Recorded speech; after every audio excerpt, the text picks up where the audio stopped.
Hi guys! Magandang araw sa inyong lahat. So nagbabalik ako kasi gusto kong sagutin yung pangalawa sa most asked question sa akin. About Canada pa rin po tayo. So ang tanong, paano ko daw po naisama ang aking asawa at mga anak dito sa Canada? So guys, inaplayan ko rin sila ng permit. Yung wife ko naka open work permit. Yung mga anak ko naman, they have study permit minor.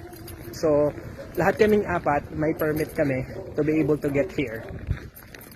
May bagong nirelease na announcement ang Government of Canada, specifically IRCC, with regard to bringing your family dito sa Canada as an international student.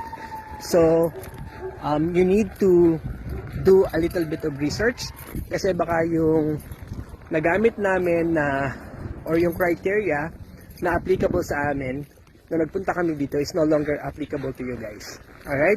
So, yun muna for today. Thank you so much guys and stay safe everyone.